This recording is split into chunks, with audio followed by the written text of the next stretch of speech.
You are at Steve Morris Engines. I am Steve Morris.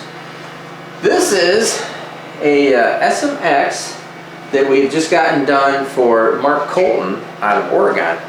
Now, this is for a top dragster. You might be asking, whoa, why are you going to use an SMX engine and a top dragster? Good question.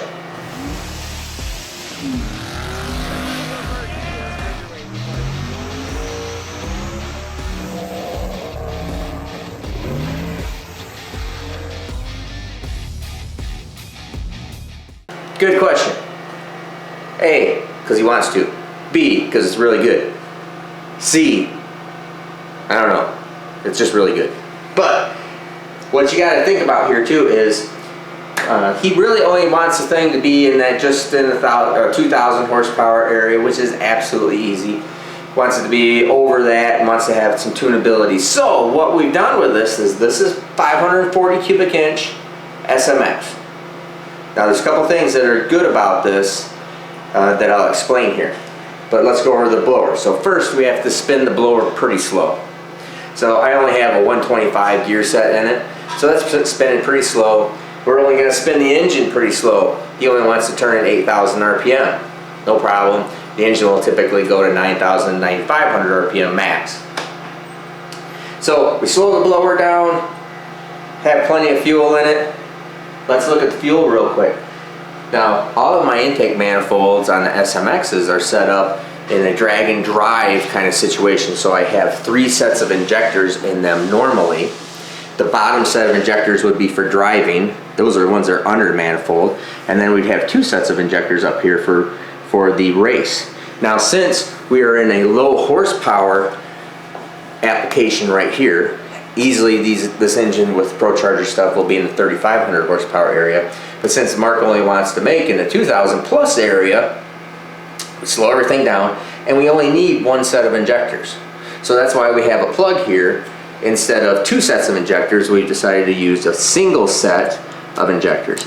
Now, the one big benefit of a single set of injectors, if you can use them in this horsepower level. Now when you get into the 3,500 horsepower, 4,000, 4,500 horsepower area, you're gonna have to have 2 sets of injectors. But the benefit in having 1 set of injectors is if this injector fails, it just shuts off, doesn't do any damage. If you have 2 sets of injectors per cylinder, 1 injector shuts off, it's a torch. It cuts through everything, okay? So we have to set up on 1 set of injectors, slow the blower way down, slow the engine RPM way down, but then you still say, well, why would you do that? Why would you spend all this money on something that can make so much more horsepower and only do this? Because this thing making 2,000 plus horsepower is nothing. It does not care. It is like you driving in your Bugatti, whatever, 60 mile an hour. It just doesn't care. It's just easy. Actually 100 mile an hour. It just doesn't care. Okay? So very easy. It's very easy on parts. And this kind of motor, it just doesn't care. It's overbuilt for that horsepower. And big block Chevrolet supercharged in that 2,000 plus area still are. They make really good engines. They are good engines. They're not as good as an all billet engine like this that is just really meant for durability and more horsepower. So when we don't lean on it very hard, it's actually easier on parts, so it's really no big deal. The second thing is, well, then why go to SMX? Well, if you went to, let's say, a solid billet big block Chevrolet or something of that nature, it doesn't have the water in it. We have full cooling capability. So one of the benefits here is not only in a drag and drive where you have to have coolant, in a non-drag and drive situation, the coolant being able to cool the engine also means that you're able to keep it consistent. So instead of going from really cool to at the end of the track really hot because there's no water in it, we can actually start the engine, run the engine, and keep it at a more consistent temperature, which keeps our tune-up consistent. So that water that's in the engine and water through the cooling system allows us to go into the burnout box a little hotter and go out the back door cooler. So it keeps it much more consistent. That's something really good. Also really helpful in going round robin, or if you're really going back-to-back rounds where you just can't get the engine cooled down. If it was solid, this thing, just drive it back, it cools down pretty much on its own, go back up to the starting line, it's probably the same temperature it was the first pass. Very consistent. So these things are surprisingly consistent, especially for the big horsepower stuff. Oh, this has FuelTech system on it too. I'll show you a couple little things, because I just started messing around with, after I went to FuelTech Dyno and talking with Lewis and Cameron, and then I'm always, so I ask them, I say, I see you guys are using milliseconds versus like a pound per hour or a VE table. I use VE table and Holly. I use pound per hour, and I can use pound per hour and everything because I understand how many pounds per hour of fuel it takes to make X amount of horsepower. So I understand the math there. And then VE, use VE because the table has much more finer resolution, and you can tailor a shape to it. Turns out that that's exactly what they're doing when you tune in a millisecond. So the millisecond is actually how long the injector is open, and it brings up a curve that's quite similar to a VE table. So now I'm understanding that, so you can go in there and you can find little resolution spots that in a pound per hour table, that pound per hour table looks like this really nice graph. And then you open up change it to millisecond, and it looks like the Rocky Mountains. It goes all over the place. It's like, oh, there's little spots you can fix that you don't see in a pound per hour table. Same thing with VE. When you do VE, you'll open it up and it's like, oh my gosh, it looks like crap. But the base, the old normal standby table looks great, but a VE table looks like crap, and definitely a millisecond table looks like crap too. So just been working on that. I'll actually show you that after we make the pull on a dyno here. So let's keep in mind, this thing is way detuned on purpose, way overbuilt on purpose. Oh, and I guess actually the third thing is, the third reason why you'd want to do it is you can use it for something else. This thing will make way more horsepower than what you're using it for, so it's just a simple matter of turning it up, put it in a different car, changes direction, wants to do something else, and the engine's great. It's all set up, you're ready to roll. If he wants to convert it to a turbo engine, he sends it back, I change camshaft, we go through a freshen up process, bada bing, bada boom, all done. Pretty nice. So let's go out to make a pull on this thing. I'll show you the numbers, and I'll show you a little bit about the millisecond versus pound per hour. So it's all pretty interesting stuff.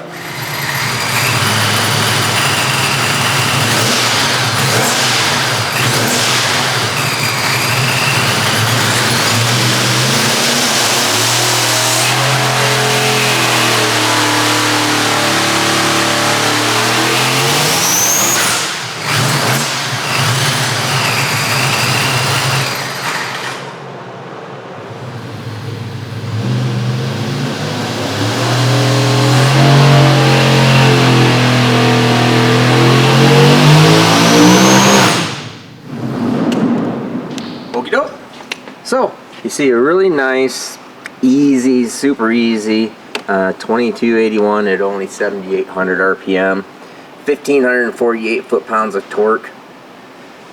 Now this is way detuned. That's only at 30 pounds of boost. That might make like 30. Well, let's see here. Might be just a little bit more. Yeah, this one 30 pounds of boost here, and 112 pounds of oil pressure, 127 pounds of fuel pressure. So that looks good. It's laying over up here because I got it laying up over here. So I'll show you that on the table. Now these engines are also really pretty timing sensitive. So this is slightly under time, probably a couple 2-3 degrees under timed for the for the boost level that it's at. And if we go back here, I'll show you couple graphs. Bear with me 1 second. Now the two blue lines right here are just two back-to-back runs, and they're very close. I mean, that's exact right there, so just little variances in it, not really worried about it. This green line here is with 5 degrees of timing out. So what it is, I ran this light blue line. I ran the light blue line pull, which was test 4. Then I ran the green line one, which is test 5. This was with timing out of it, 5 degrees of timing out of it. It makes a peak horsepower here, and it maybe would have made a little bit more, but apples to apples, it was 22.38 before, 18.29. So that is nearly 400 horsepower for 5 degrees of timing. And then what I did is I came back, made one bad pull, made pull number 7, and put the timing back, and bada bing, bada boom, comes back up and makes 22.67, and it probably is a little bit cleaner there, had a little more temperature, but basically it comes right back to where it's supposed to be. So 5 degrees of timing on this engine makes 400 horsepower. That's pretty much back to back. So that's a really good illustration. So he'll be able to slow it down, speed it up. We'll be able to do some stuff in the car to help manipulate it going down the track. So let's look over here. I'll show you the data log real quick. And let's see. Like I said, the FuelTech system is really nice. Now this is, oh, you know, one of the things that, again, people ask me, so yeah, we don't, it kind of looks like everything just happens and it's one and done and it's all done. But on this one in particular, sometimes things go really well. And you know, that was the 7th dyno pull that we collected, but it's the 10th total pull, test that we've done. Some of the tests I didn't bother to collect data, we just did some steady pulls. So we're only up at log 10 on this thing. And I'll show you here, download your data log, we're only at 10. So in this entire session on this engine is only 10 data logs. So this one was pretty easy. It mainly easy because it's so under-tuned right now. That's probably not the right word. It's so what's the right word? It's so low boost, underpowered. Yeah, underpowered right now. So we'll take a look at it here. That looks fine. Looks fine.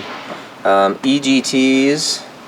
Our O2 looks good. Our O2 correction right up here is 1% correction. So that looks real nice. You can take a look at our EGTs and how that's these lines here and how they're nice, tight, flat, look good. It's got upwards of 100-degree difference on some of the cold cylinders. I can go in there and correct that, but I don't really want to correct that on the dyno. We'll correct that in the car. I can. It's minimal enough. I'm not going to mess with it here because it'll probably change in the car depending on how it picks up air and whatnot. So that looks good. Tune-up, it's looking great. No problem. Like all that. And yeah, looks good, looks good. I think I'll add a little bit of fuel down here. It's adding more. I'd like to have everything be less than 10% correction before I send it out. Timing wise, we're way safe on timing. That looks good. Yep. All right, now we go back. I'll show you that just real quick here. I'll show you. This is a pound per hour table, and in basic description, more RPM, more boost, more power, more fuel. Period. That's why it starts out down here. Starts out right down at that bottom. And then as it RPMs, RPM is this way, boost is this way. As it RPMs and builds boost, it takes more fuel. Now you look at this in a, look at this in a millisecond table, and it almost inverts the graph as you look at it there. So here, this is where it starts out, still starts out with minimal amount of fuel, but because of efficiencies and how to describe that, because of efficiencies, how efficient the engine is, it's always most efficient in its peak torque range. All right, and there's a little lull right here, which is actually I'm going to come in and fill in because this is that little area I was just talking about. I was going to add some fuel. you can see that here. See that area here that's low? Now if I go back over here in pound per hour, it still has a little bit of a low spot, but it looks like it's pretty normal going up through there. Now, let's go back to my millisecond. And it definitely has a more pronounced deal. And then what you're seeing here is in the peak torque in this whole area right through here, which is like 6,800, 7,000 RPM, it requires more fuel, and as it goes past its peak efficiency, even though it's still gaining horsepower, it actually is using less fuel per pound or per horsepower generated. And it shows up in the VE table, but does not show up in a, see how it goes down right here. Let me make this bigger.